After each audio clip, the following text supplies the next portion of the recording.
Jay-Z got into some hot water with Beyonce, and now he's forced to follow some strict rules after he got caught cheating. First rule, absolutely no more going out with his boys, again to the club, bar, or anywhere deemed risky. A source close to the pair said he used to go out with the boys all the time, but that's completely off limits now. Despite being, the power couple of Hollywood, even Jay-Z and Beyonce have faced certain ups and downs in their marriage and even became a subject of scandal after the rapper's infidelity. Well, that's what's changed their relationship and lives forever, with the pop star handing out a set of rules to Sean Carter. Now, according to sources, after Jay-Z openly admitted to cheating on Beyonce, the singer surprisingly managed to forgive him and work on their marriage. But that took a lot of effort on the rapper's end. For, he was apparently handed out a set of rules to follow. Back in 2014, after Beyonce's sister Solange Knowles ferociously attacked Jay-Z in an elevator, rumors began circulating about the rapper's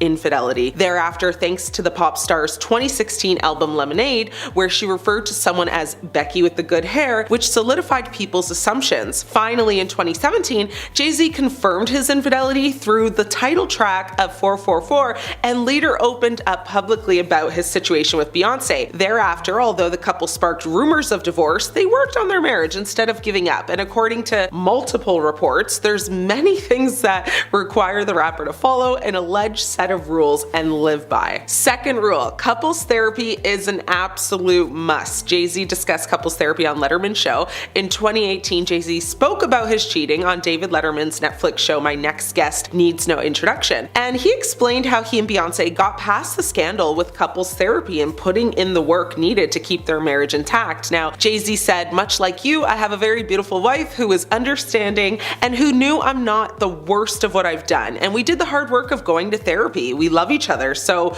we really put in the work for years." Letterman also opened up about, his premarital affair and how he felt he blew up his family with the scandal. Jay-Z agreed and responded by saying, "I like to believe we're in a better place today. I'm proud of the father and the husband that I am today." According to sources, Jay-Z and Beyonce had to go to therapy and prioritize date nights, to reconnect as a couple. Despite regaining their position as the power couple of Hollywood, it wasn't easy for them to regain their trust and strengthen the marriage. Third rule is that Jay-Z is banned from touching other women in any sort of way. According to sources, Tiffany Haddish once revealed that Beyonce had to confront an unnamed actress after she got too close to Jay-Z's personal space. Haddish attended an after party after one of Jay's concerts, and during the party, she spoke to the rapper and an unnamed woman. She said, "I was talking to Jay-Z for a little bit, and there was another actress that was there who was also talking to him. She touched Jay-Z's chest,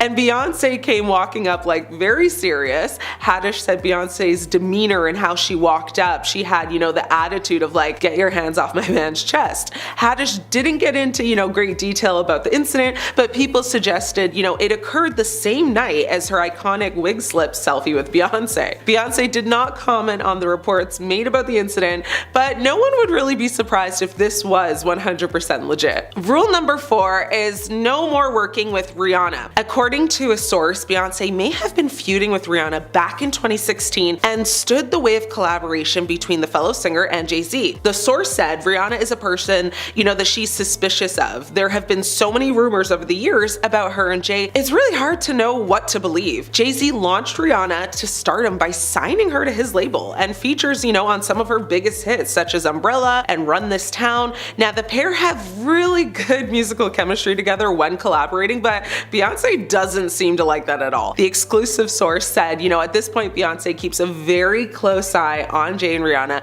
but he's absolutely banned from working with her. So it seems, Jay-Z and Rihanna can't collaborate anymore, but Beyonce may change her mind one day, so let's see what happens. And to piggyback slightly off this rule, it is also reported that Jay-Z is no longer allowed to work with any female talent, period. So no more collaborations with any female singers in the industry or rappers, that could pose a threat to Beyonce or to Jay-Z or to both of them collectively. He, of course, is allowed to collab with male artists, well, certain ones, that is. Rule number 5, Jay had to fix his relationship with Solange. Unless you've been living under a rock, it would be really hard to believe if you said you hadn't heard about the elevator incident. But just in case, I'll explain. In 2014, after a Met Gala party, Jay-Z and Beyonce and Solange stepped into an elevator, and moments later, Solange lunged at Jay-Z, hitting him multiple times while a security guard had to intervene, and Beyonce had to as well, even though she kind of just stood there. It was reported by People magazine that Solange had a run-in with designer Rachel Roy, who was actually rumored to have had an affair with Jay-Z. The outlet claims Solange was provoked by Rachel. Towards the night's end, Jay-Z allegedly said something very inappropriate to Beyonce, which caused Solange to then snap and attack Jay-Z. 2 months later, Solange said, you know, they were all good, but Beyonce kept the fire going with a remix of her song Flawless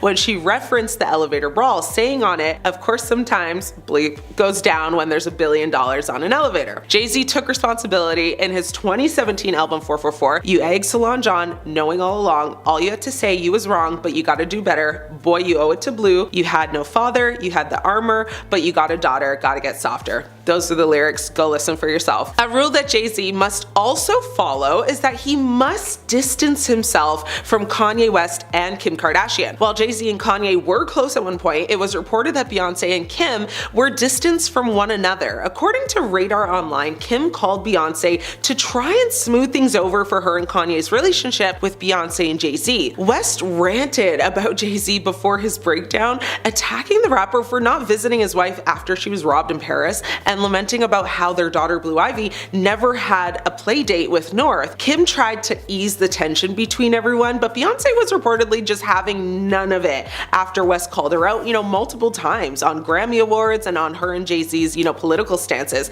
Basically, she told Kim to never ever contact her or her husband again, and said stuff like she thought that the two of them are made for each other because they are both talentless and pathetic. Beyonce and Jay-Z are known to keep their lives private, and when Kanye, slammed them in public, she really didn't take kindly to it. Next rule is that Jay-Z had to publicly apologize for his infidelity. While it's unknown if Beyonce, made Jay-Z apologize directly, everyone knows that on his album 444, he publicly apologized and addressed his guilt. On one of his tracks, he says, took for my child to be born to see through a woman's eyes, took for these natural twins to believe in miracles, took me too long for this song, I don't deserve you. Jay-Z addresses personal moments, and the song ends where it begins, basically with an apology to his wife. Jay-Z admitted publicly that the rumors of his infidelity were true and opened up his private life to New York Times executive director Dean Baku. Now, in his interview, he said, you have to survive, so you go into survival mode. And when you go into survival mode, what happens? You shut down all emotions. So that was his justification for cheating. And the last rule is that Beyonce got to air out Jay-Z for his infidelity. So when Beyonce, made waves for her album Lemonade, fans of the Queen Bee began to dissect the lyrics in each song and found that they had at least one reference to the man that cheated on her, Jay-Z. Now, the lyrics read in her song Sorry, tonight I regret the night I put that ring on. Now, in her song I Pray You Catch Me, she sings, Beyonce showed all this in her album, but even after all the drama and deceit, she made it very clear that,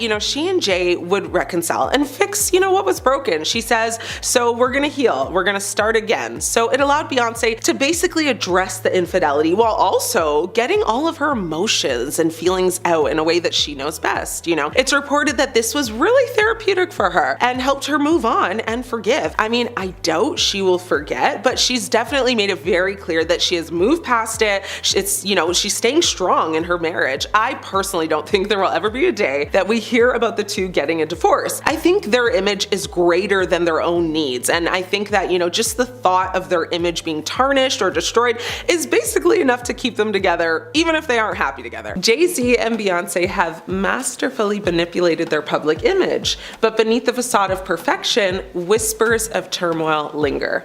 And let it be known that there is so much history between Jay and Bey, so it would be almost impossible to discuss every red flag, but I want to start by digging into the hidden warnings overlooked by the masses that expose the complexities of their relationship.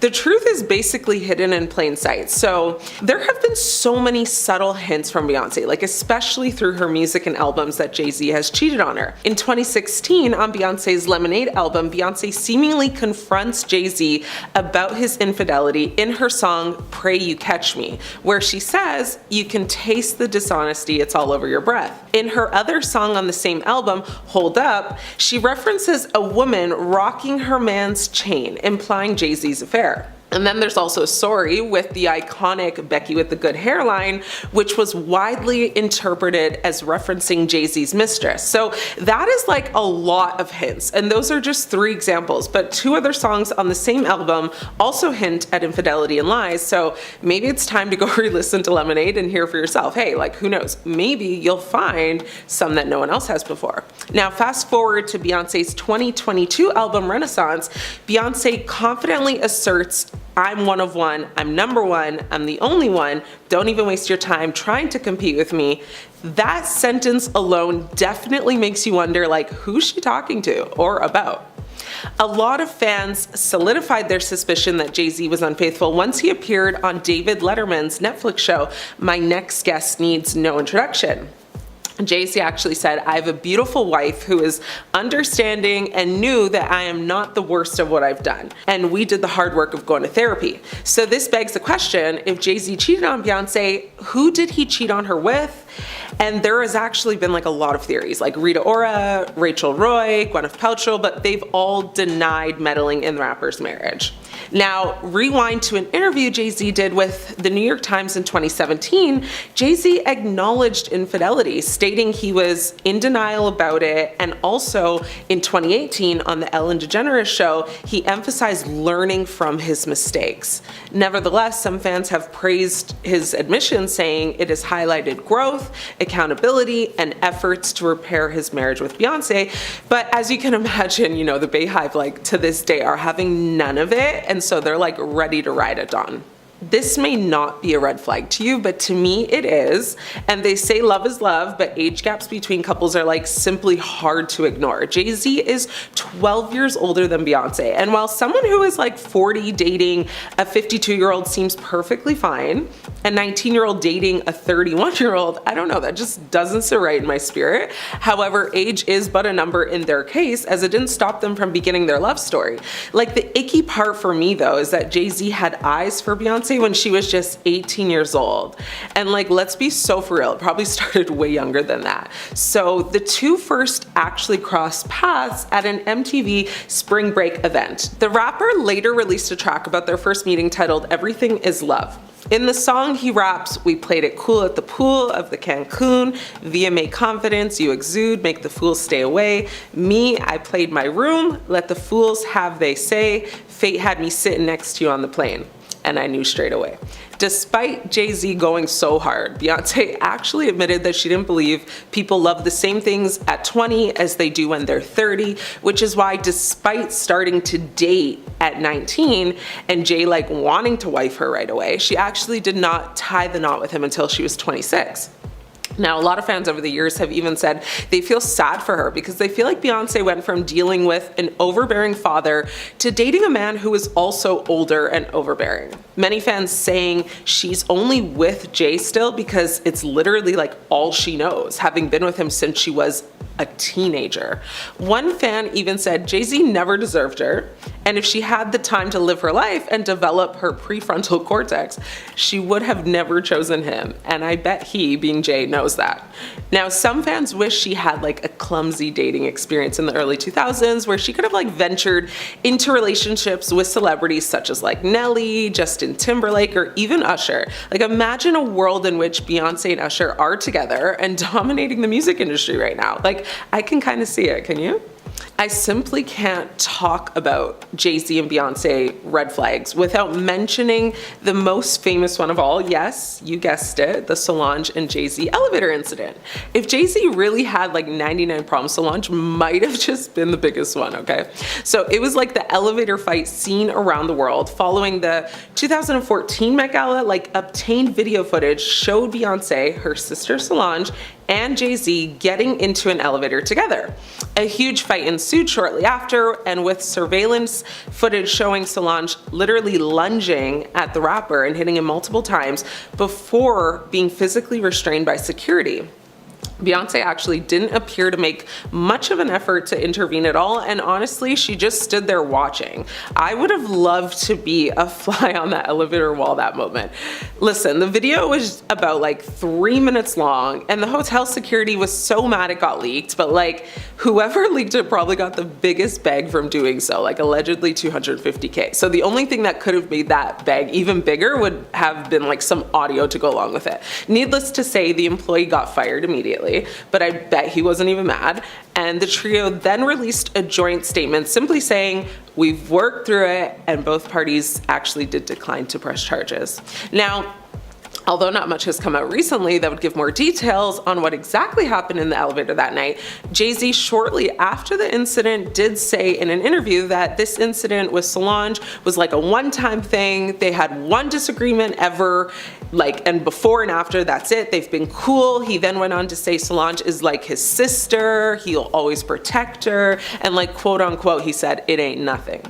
Solange made a tweet on May 14th, 2014, which was one day before their joint statement that read, "I love my sister and I love my brother." Beyonce, however, and in typical fashion, remained completely silent the whole time. No public statement, no tweets, nothing. Of course, there are so many theories on what caused this altercation, and a few speculated reasons consist of Jay-Z's business dealings, because allegedly there was a disagreement over Roc Nation's involvement with Solange's music. But the most common theme of speculation is, of course, geared towards personal issues Bey and Jay were having, like the lies and infidelity. Now, one of the funnier theories is that Jay-Z apparently had spoiled the Game of Thrones ending, for which caused the attack. But considering the pair's silence on the disappointing series finale, it seems now that they might not even watch the show. Another wild theory is that Solange is just a nasty drunk, but that has been debunked because it would be proven later that she wasn't intoxicated at all. Well, the incident is very much water under the bridge, and although we all want to know, we might not actually ever find out what caused this brawl, and maybe it's actually better that way.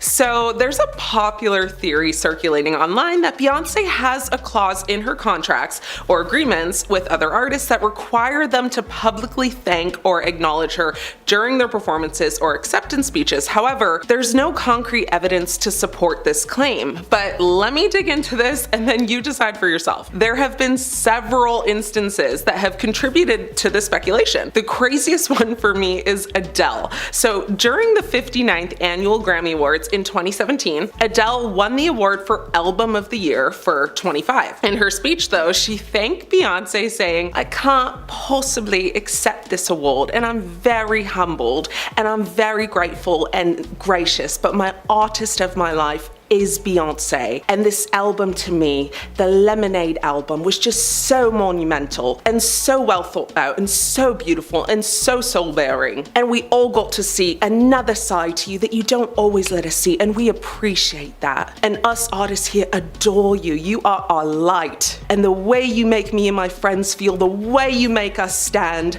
and the way you make us want to do better, I love you. I always have and I always will." Her heartfelt tribute to Beyonce sparked a standing ovation and praise from the audience, and while many interpreted it as a strong gesture of admiration, respect, and solidarity, many thought it was just strange and frankly too much. Get this though, it gets astronomically weirder, because she then went on and broke her Grammy in half to give to Beyonce, the other half, a real Mean Girls crown moment. Dedicating your whole speech to someone else is already nasty work, but breaking your Grammy, at that point, girl, just go ask her to be your mom. And did, because she actually also said at the end of her speech that she wants Beyonce to be her mom. Moving on, so at the 2023 Grammy Awards, Lizzo took home Record of the Year for About Damn Time and was met with massive applause from the crowd. During her acceptance speech, she went on to address Beyonce. She said her sister helped her get out of literature class in the 5th grade to go see Beyonce perform. She followed it by saying, and she sang that gospel medley, and the way she made me feel, I was like, I want to make people feel this way with my music, so thank you so much.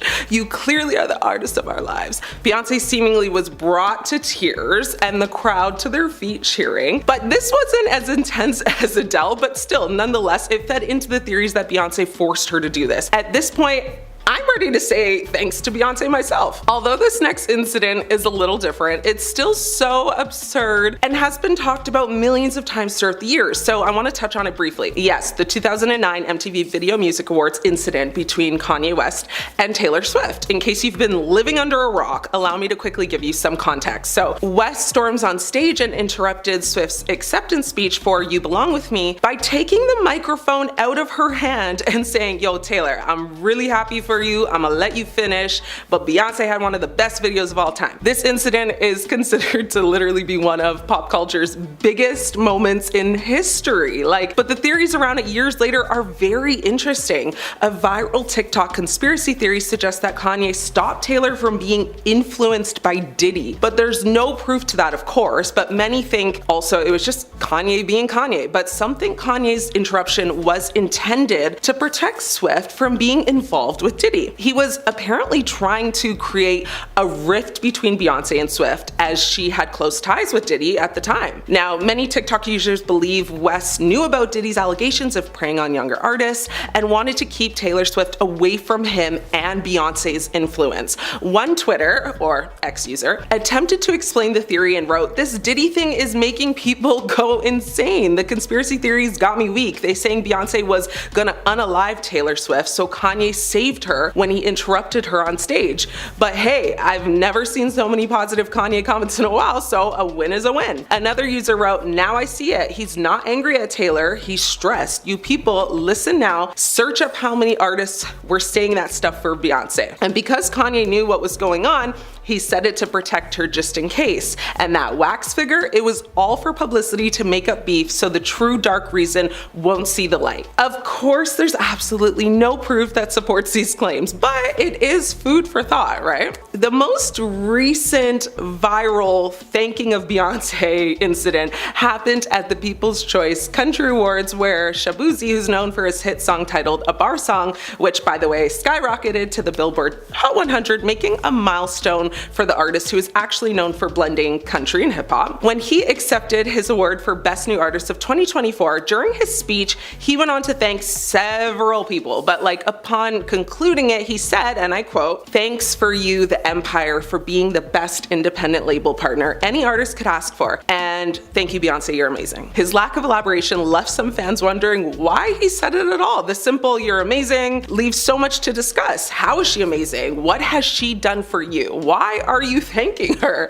He really made it so short that it was the perfect potion to add to the cauldron of TikTokers believing that these celebs are forced to thank her. And one person even said it's like he gave that whole speech, remember last minute that he has to thank Beyonce or else. Thanked her quickly to save face and then walked off stage. And the scary part about all these people thanking Beyonce is when they do, they look like they're terrified. And what these TikTokers are saying is that Beyonce wields so much power that anyone who kind of treads on her turf is seen as a threat. And they've either got to bow down or they must be eliminated. Basically everyone who accepts an award, whether they're up against Beyonce or not. Now, weirdly though, everybody has been thanking Beyonce over the years when they're not even associated with her. Some fans said, well, is there any evidence pointing to the people being unalive due to not bowing down to Beyonce? Someone actually pointed out that one person who didn't thank Beyonce when she won a Grammy was Amy Winehouse. And yikes, she passed away the very next year. Also, Aaliyah also passed when she was entering the scene around the same time as Beyonce, and both were almost neck and neck when it comes to being the most up-and-coming star. Many think she falls victim, and to be quite honest with you, Aaliyah was actually more popular than her and on a trajectory to being the bigger star. Aaliyah was the princess of pop, but Beyonce wanted to be queen. Many say if Aaliyah hadn't passed away, Beyonce would be nothing today. Well, maybe not nothing, but definitely not as big as she is now. And let me give you some chills details real quick. What's really creepy is that it was alleged at the time that Jay-Z was involved, or at least wanted to be involved, with Aaliyah intimately. But Aaliyah was actually dating Jay-Z's friend Damon Dash, who, by the way, would go on to say that Jay-Z is a deceitful man. Now, on the fateful day of Aaliyah's passing, Aaliyah actually called Damon Dash and said she didn't feel good, something was off, and her intuition was telling her not to get on the plane. And apparently, Dash told her, you know you have to. Apparently, and also according to a book written by Kathy Landoli titled Baby Girl, sources said Aaliyah apparently was given a sleeping pill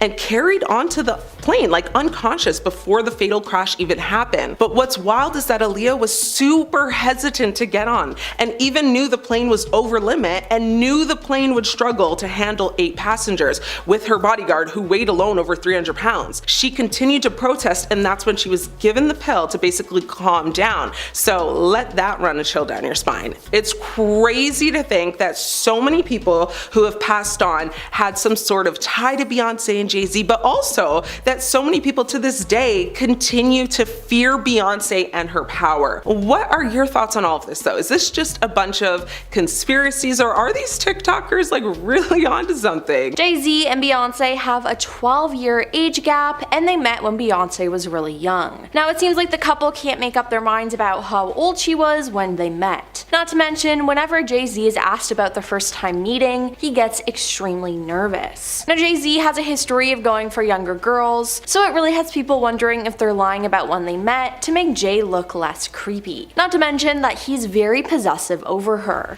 About to go to sleep.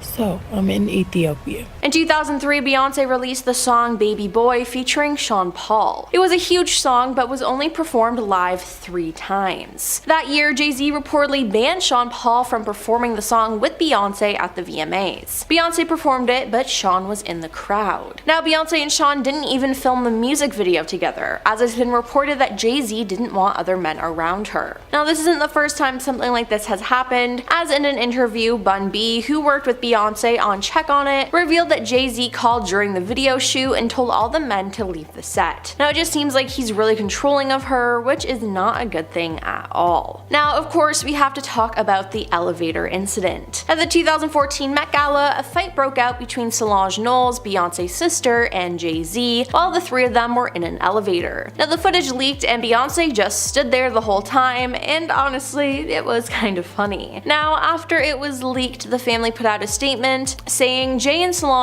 each assume their share of responsibility for what has occurred, the May 2014 statement read. They both acknowledge their role in this private matter that has played out in the public, they both have apologized to each other, and we have moved forward as a united family. At the end of the day, families have problems, and we're no different. We love each other, and above all, we are family. We've put this behind us and hope everyone else will do the same. But it was rumored that Solange attacked him because of cheating rumors. Now, these were just rumors until Beyonce released her album Lemonade in 2016. So Beyonce dropped a full album, Lemonade, complete with an entire film of visuals, on April 23, 2016. Now on the album, she essentially confirmed that Jay-Z cheated on her, opening with the lyric, "You can taste the dishonesty, it's all over your breath," and at other points she simply asks, "Are you cheating on me?" After the release of Lemonade, Beyonce made several public appearances solo, including the Met Gala and the VMAs, where she performed a medley from Lemonade, though she did meet up with Jay-Z at the after party. Now, one of the most shocking lyrics from her album though was, "He only want me when I'm not there, he better call Becky with the good hair." Now this prompted fans to look for this so-called Becky. Now fashion designer Rachel Roy has been thought of as the #1 person to be the woman Jay-Z had an affair with. Now nothing has ever been confirmed, but looking at all the evidence, it is very plausible.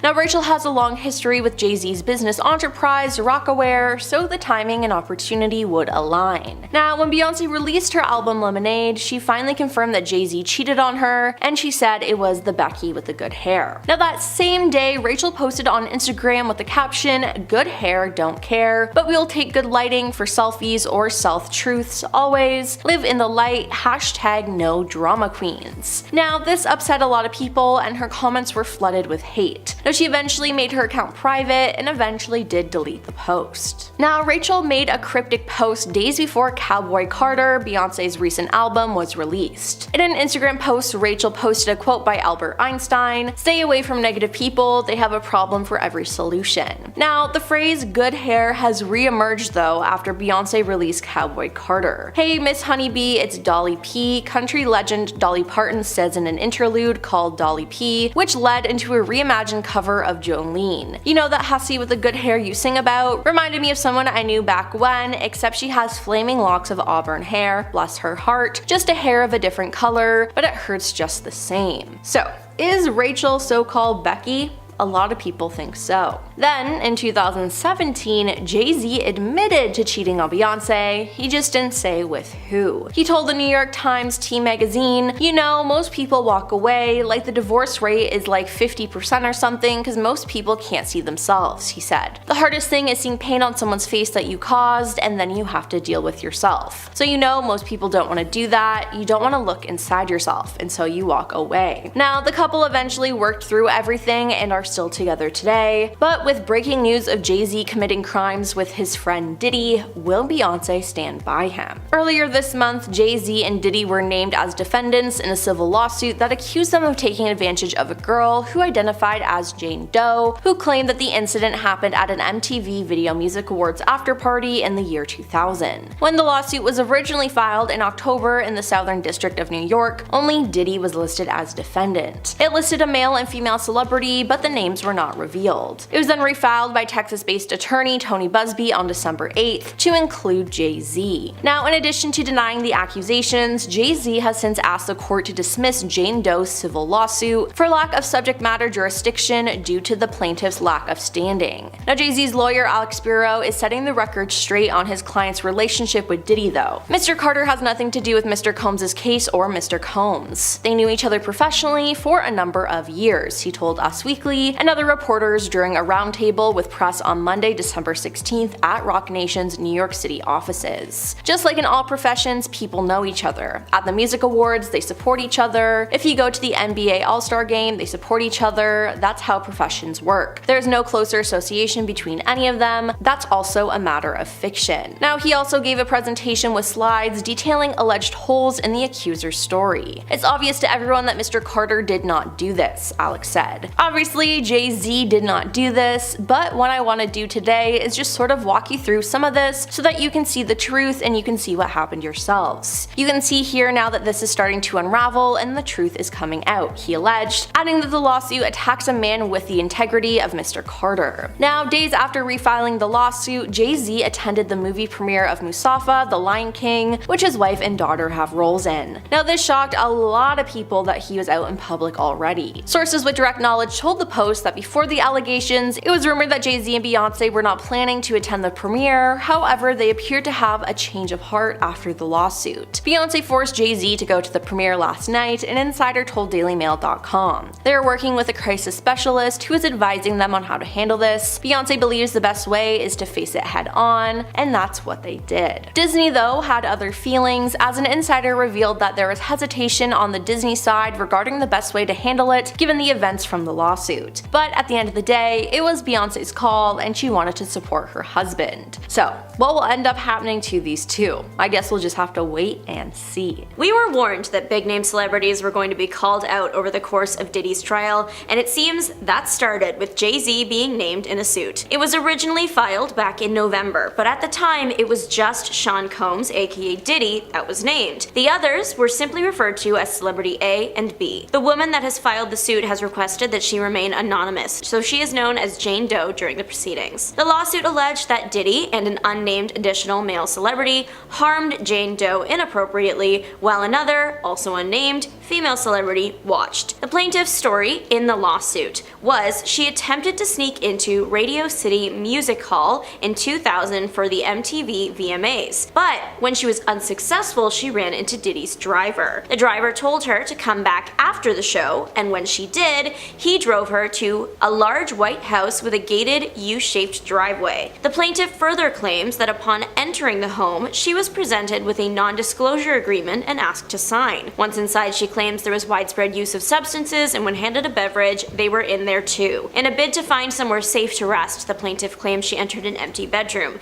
and it wasn't long after she entered that the trio of celebrities allegedly followed. It was then that the multiple transgressions happened, ultimately halting when the plaintiff struck Diddy in the neck. She was able to eventually escape the house and return home, but the night left its mark. As reported by the Daily Mail, the lawsuit claims that the plaintiff fell into a deep depression which continues to affect every facet of her life. Diddy continues to assert his innocence. The Daily Mail obtained photos from this night that included music artist Jay-Z, who is now officially named in this suit. I recently covered this lawsuit in another video back in November. Leaked Diddy party photos of Jennifer Lopez will change everything. At the time, the lawsuit only named Sean Diddy Combs. The other parties were simply unnamed celebrities. That has obviously changed. Jay-Z's name has been revealed. However, we still don't know who the female celebrity was. There are 1,001 theories, of course, because that's what the internet does, but we still don't know for sure. So to clarify, just because I mentioned J-Lo a second ago, she was not named in the suit. That is the focus of this video. However, with the knowledge that we are still missing one piece of the puzzle, and that originally Jay-Z was unnamed, it begs a couple of big questions. Why did she only name Diddy originally and wait to release Jay-Z's name, and why hasn't the female celebrity's name been released either? Only Jane Doe and her legal team know for sure. However, Jay-Z has given us some clues on his end. He claims that before his name was added to the mix, his lawyer received a letter about the suit. Allegedly, the letter was intended to blackmail him. It was described as a pre-litigation demand letter. The rapper claimed that he was asked for money, but Jane Doe's legal representation, Tony Busby, claimed that she asked for mediation and never sought financial gain. Busby did respond to Jay-Z's claims in an amended complaint. This time, he accused Jay-Z of conspiracy of harassment, bullying, intimidation against plaintiffs' lawyers, their families, employees, and former associates in an attempt to silence plaintiff from naming Jay-Z. So from all that, it's looking like Jay-Z's name was initially kept in the dark because they were trying to work things out behind closed doors,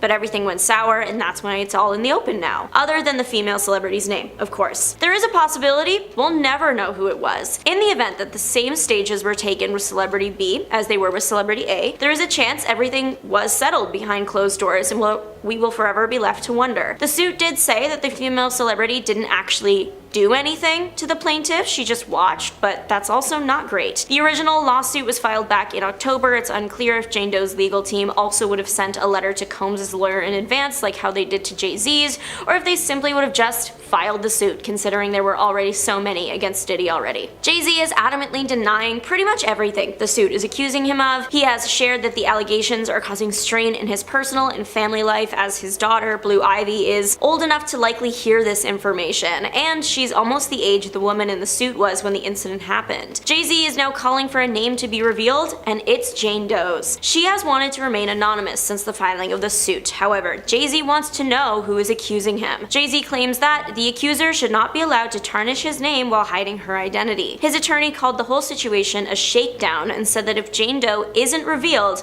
it would deny Mr. Carter the fundamental right to confront his accuser while simultaneously enabling plaintiff and her counsel to conduct a trial by media. In a Monday filing, Jay-Z and his legal team have called for a judge to order that Jane Doe either reveal herself or the lawsuit gets dropped. However, Jane Doe likely has a good reason to keep her name under wraps. Tony Busby spoke on behalf of her and the over 200 clients with claims against Diddy that his firm represents, and explained why it's so important for them to be anonymous. He claimed that about 80% of those that he is representing during this Diddy case have told the firm that Diddy has warned them to keep quiet or something bad would happen to them and or their loved ones. Who knows if he meant it, but better safe than sorry. Keeping your name out of the headlines also ensures that you don't get hounded by the press day in and day out. Famous and rich rapper Jay-Z can afford security. We don't know what Jane Doe's lifestyle looks like or if it would be safe for her in that sense. Busby spoke to a federal judge Sunday, during which he stressed the importance of his client remaining anonymous for protection's sake. Jay-Z did release a statement in which he accused Jane Doe's representation, Busby, of exploiting people for personal gain. He called the claims against him idiotic, and if there weren't young people involved, laughable. But somehow, this all gets even more dramatic. Busby shared that he actually expected Jay-Z to attempt to unmask Jane Doe and would be filing a response when the time was right, which will probably be soon. But he also dropped another bombshell claim just to shake things up. Apparently, Busby was sued in November by an unnamed celebrity. We know it was a man because they sued under the name John Doe. Since the first filing with Diddy's name happened in October, the timeline would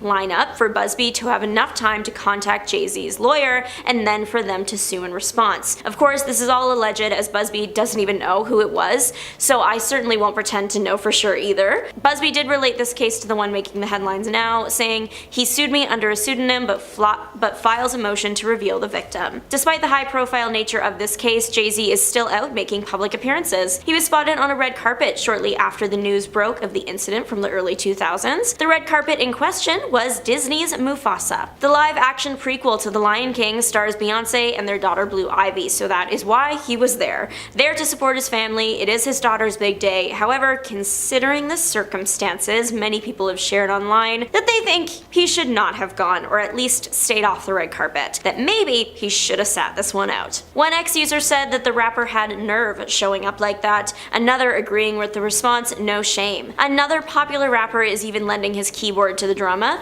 50 Cent has been closely following the Diddy allegations and case and commenting at every chance he gets. Having Jay-Z roped into it all now, it was only a matter of time before a post hit Instagram. The post has since been deleted, but of course, there are screenshots. He posted a picture of the family on the red carpet with a caption directly referencing the allegations against Jay-Z. It basically said, "Oh, I got accused of this really awful thing, time to go to the movies." That's like a very PG translation of the actual caption. Truly, it seems the public loves 50 Cent for keeping it real and never shying away from throwing in his 2 cents, or should I say 50, a bad joke for me, but he does have a lot to say at all times. One ex-user even said that at this point, 50 Cent is the only trustworthy news source. He's even helping create a Netflix documentary about this whole situation. Not much is known past the fact that Netflix will stream it. We know it will be primarily about Cassie Ventura, Diddy's ex-girlfriend and one of the first and most public of the suits against the disgraced rapper. The doc will be an episodic series, and all proceeds will go towards victims of inappropriate violence. When 50 Cent confirmed the bidding war was won by Netflix in a since deleted Instagram post,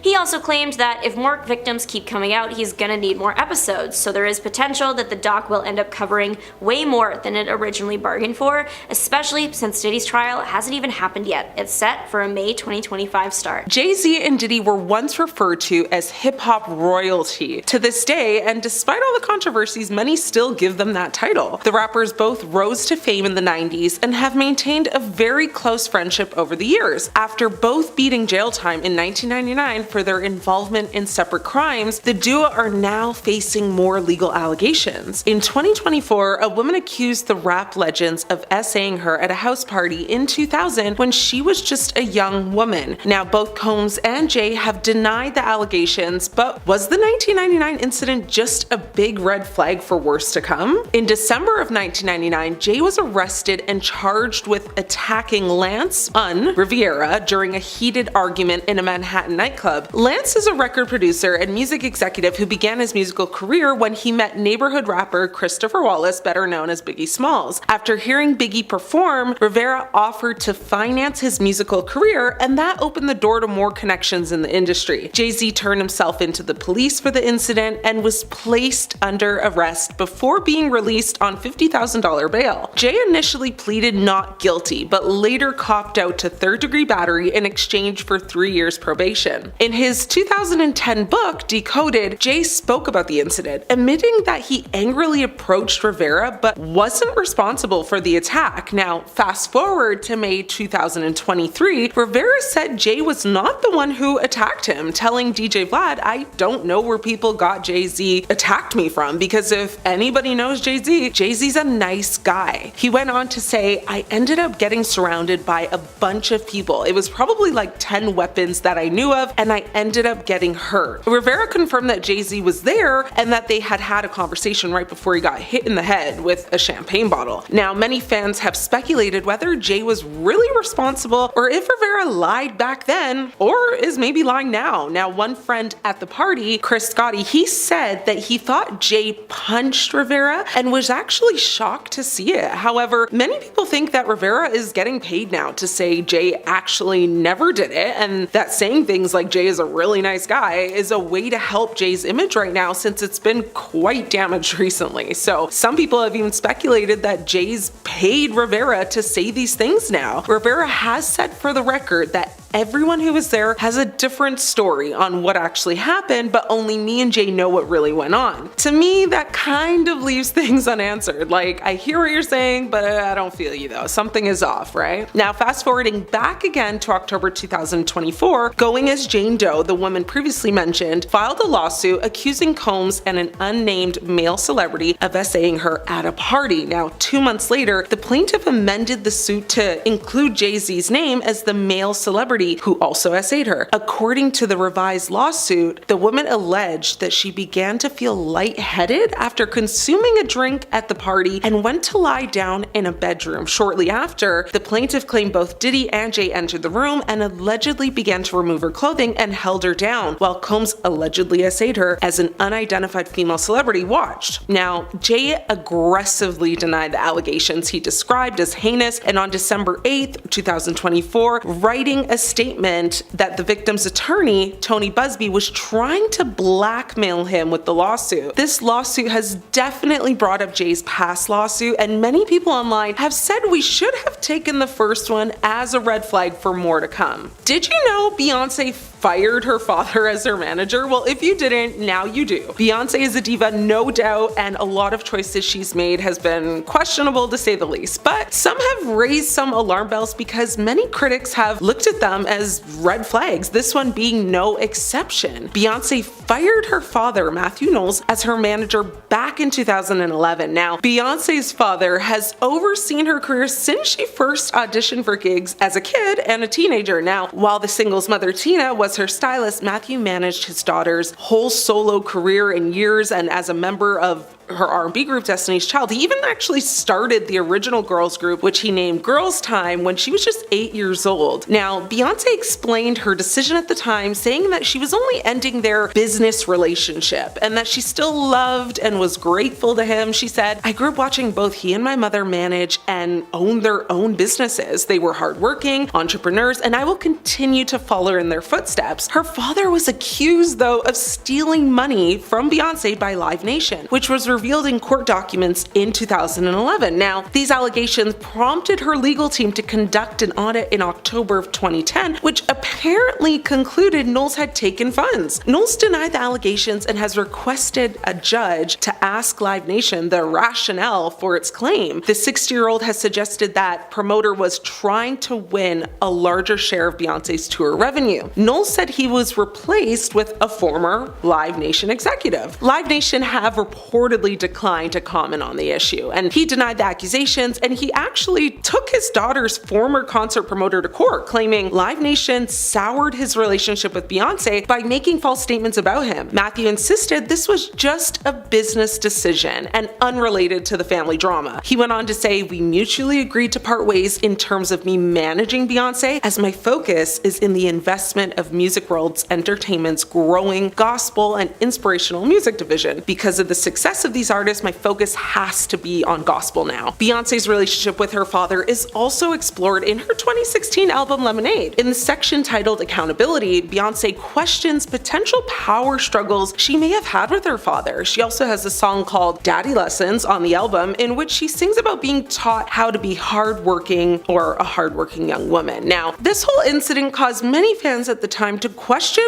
the whole thing and wondered if this was a bad sign of Beyonce being too controlling, and it was labeled as a red flag, with one person saying, "Firing your father who has helped you skyrocket to stardom over accusations of theft is the biggest red flag I've ever seen in a long time. What would he need to steal for?" With another person saying, "Beyonce is an adult now and has had her father's opinions, and she has her own opinions now and the way she wants to do things. Her dad has always been controlling. This was a smart decision." Now, their relationship has been complicated, and he hasn't always been, perfect dad, father of the year, so many people have interpreted this in many different ways. But what are your guys' thoughts though? Beyonce's Ivy Park fashion line allegedly is produced in a sweatshop. This is a huge red flag because, well, unless you're unaware of how sweatshops operate, they're deeply inhumane and their practices are disgusting. Beyonce's much hyped surprise collaboration with British clothing giant Topshop made headlines around the world when it launched. Topshop's website crashed as people rushed to purchase premium athleisure with prices starting at $14 for sweatbands and going all the way up to $265 for a full-length color block bodysuit. Now, the clothing line was supposed to be a way to push a feel-good woman empowerment ethos and to de-emphasize perfectionism and to value strength over beauty, but the backlash was inevitable. A British tabloid newspaper named The Sun ran an expose describing the Sri Lankan garment workers making the range as sweatshop slaves, earning just 64 cents an hour. Now, reporters visited the site and one sewing machine operator said that she was unable to survive on her basic wage of 18,500 rupees a month, which is about $126. The newspaper claimed average seamstresses earn about $7 a day and acknowledged that workers at the factory were still being paid above the legal minimum wage of 13,500 rupees a month. But what is being described by The Sun is that it looks like a severe case of exploitation bordering on slavery. The reporter highlighted particular concerns, including low pay and limits on the women's movements at night by locking them into their accommodation. Like, the workers reside on site and are subject to curfews, which is odd. A spokesperson for Ivy Park said, "Ivy Park has a rigorous ethical trading program. We are proud of our sustained efforts in terms of factory inspections and audits, and our teams worldwide work very closely with our suppliers and their factories to ensure compliance. We expect our suppliers to meet our code of conduct, and we support them in achieving these requirements." Beyonce hasn't directly spoken out, of course, about all of this, and it's caused a lot of concern from her fans. We are in 2024, girl. Time to start paying people better, am I right?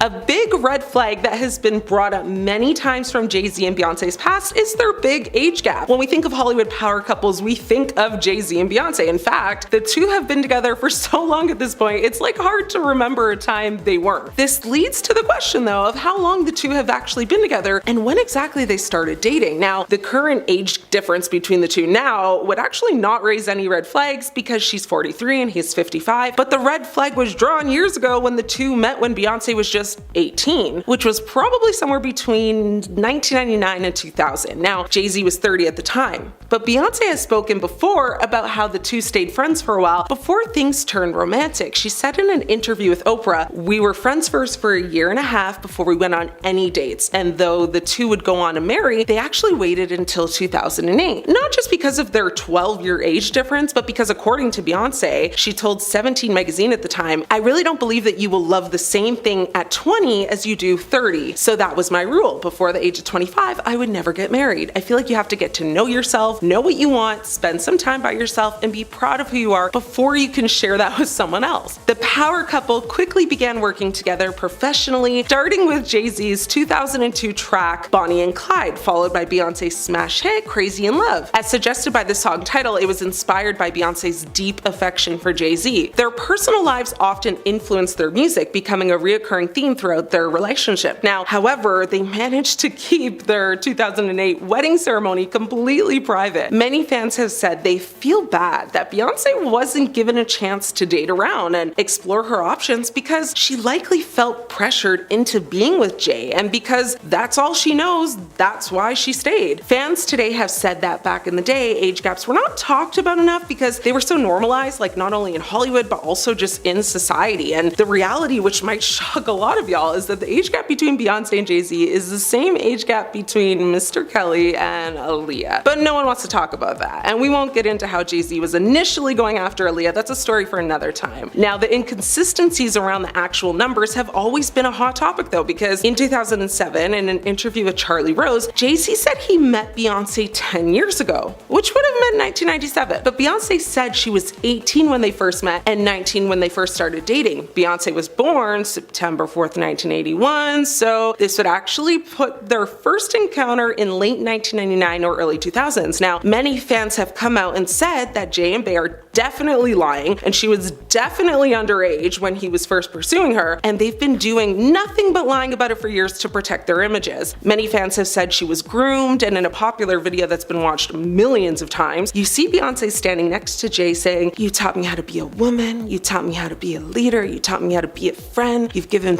me so much in life." Many people said that he should not have taught you how to be a woman, and that video was like giving predatory vibes. Jay-Z's PR team was able to suppress this story. Jay-Z has publicly acknowledged infidelity in his marriage to Beyoncé. What's crazy is the person who he cheated on Beyoncé with hasn't been 100% confirmed. Jay-Z just paid for this to go away. In his music, Jay-Z has addressed infidelity in his music, particularly in his album 444, where he openly acknowledged his mistakes and the impact they had on his relationship in interviews. While not always explicitly stating the details, Jay-Z has spoken about the challenges he and Beyoncé faced in their marriage and the importance of therapy and communication in overcoming those challenges. Beyoncé came out with an album and released a bit of information about who this woman might be. The album features lyrics that strongly suggest Jay-Z's infidelity, including the line, "He only want me when I'm not there." The phrase "Becky with the good hair" became a cultural phenomenon, with fans speculating about the identity of the woman involved. Rachel Roy. Fashion designer Rachel Roy was widely rumored to be Becky after she posted an Instagram message that seemed to allude to the lyrics in Beyoncé's song, the elevator incident that seemed to just disappear. The 2014 Met Gala elevator incident involving Jay-Z, Beyoncé, and Solange Knowles shocked the public, providing a rare glimpse into the complexities and tensions within a high-profile family. Surveillance footage from the Standard Hotel elevator leaked to the public, capturing a heated altercation between Solange and Jay-Z. The video showed Solange aggressively confronting Jay-Z, kicking and hitting him, while Beyoncé stood by seemingly frozen. Speculation and controversy. The incident immediately sparked intense media speculation and public debate. Rumors circulated about the cause of the altercation, with many speculating that Solange was reacting to Jay-Z's alleged infidelity. Impact on public image. The incident significantly impacted the public perception of the couple, raising questions about the stability of their marriage and the dynamics of their relationship with Solange. Family response. The incident was met with a swift and united response from the family. They released a joint statement emphasizing their love and respect for each other, urging the public to respect their privacy. Bounce checks at his nightclub is up next on this list. In 2003, Jay-Z's nightclub faced legal troubles when two companies filed separate lawsuits, claiming they were owed a combined total of $46,000 in unpaid bills. These companies alleged that they had received rubber checks from 21's Inc., the company that operated Jay-Z's nightclub. One of these companies, Ronald Mark Associates, was owed $18,000 for manufacturing 30 custom tables for the nightclub. Despite receiving a $5,000 down payment, Ronald Mark Associates was still owed a significant portion of the total amount. These lawsuits highlighted potential financial challenges faced by Jay-Z's business ventures at the time. But with everything else on this list, Jay-Z paid for this all to go away. With Jay-Z being worth around $2.5 billion, he can easily pay off people to hold on to his darkest secrets. With his best friend in prison being Diddy, he doesn't have anything else to lose. Diddy is ready to expose Jay-Z and reveal everything. This lawsuit against Jay-Z alleges a pattern of exploitation, hinting at a culture of abuse that may have been concealed beneath the glamorous facade of exclusive industry gatherings and high-profile events. LeBron was the one that said, "Nothing like a Diddy party." The legal battle is ongoing. Jay-Z will pay tens of millions of dollars if he has to make this all go away. I am sure Jay-Z will pay $100 million if that keeps himself out of prison. With the current lawsuit, both parties are vigorously defending themselves against the accusations. Jay-Z has already asked the judge to throw this case out, but the judge said no. So Jay-Z hired the best lawyers to get out of this and stay away from prison. Jay-Z is represented by Alex Spiro, a prominent attorney known for his work with high-profile clients in the entertainment and sports industries. Alex Spiro is a partner at the law firm and has represented numerous celebrities in legal matters, including LeBron James, in various legal disputes and business ventures, Colin Kaepernick in his legal battle with the NFL, Travis Scott in the wake of the Astroworld tragedy. Alex Spiro is known for his aggressive legal tactics and his ability to navigate complex legal challenges, which pretty much means if you pay Alex Spiro enough money, he can most likely make this go away. This lawsuit will be very costly and could go on for a while. There will have to be expert witnesses. Both sides may need to engage expert witnesses, such as forensic accountants, investigators, and reputation management specialists, further increasing legal expenses. The discovery phase of the lawsuit will likely involve extensive document production, depositions, and interrogatories, all of which require significant time and resources. Public relations costs. Both Jay-Z and Diddy will likely incur significant costs for public relations and crisis management to mitigate the reputational damage caused by the lawsuit. Regardless of the outcome of the trial, there is a strong possibility of appeals, which can further increase legal costs and prolong the legal battle. From there, let me take you guys over to a 1999 nightclub incident where Jay-Z was involved in a physical altercation at a nightclub. Jay-Z seriously harmed record executive Lance Rivera, who had to go to the hospital with wounds. He pleaded guilty to a lesser charge of assault. This incident reportedly stemmed from an argument over the alleged unauthorized release of Jay-Z's upcoming album, Volume 3 Life and Times of S. Carter. Legal proceedings: Jay-Z was initially charged with second-degree assault, a felony. However, he later pleaded guilty to a lesser charge of third-degree assault. Sentencing: as part of his plea agreement, Jay-Z was sentenced to 3 years of probation. Jay-Z was able to avoid prison time, and now it's very hard to search for articles on this because Jay-Z has a very strong PR team that removes as much negative press against him. When you're rich, you can make things just disappear. Let's talk about critics who have raised concerns about Jay-Z's business practices, particularly regarding his treatment of artists on the Rockefeller label. Artist contracts. There have been allegations that some artists on the label felt they received unfavorable contract terms, with limited creative control and potentially unfair royalty structures. Power dynamics. Critics argue that Jay-Z's position as a dominant figure in the music industry could have created an imbalance of power, potentially leading to situations where artists felt pressured or exploited.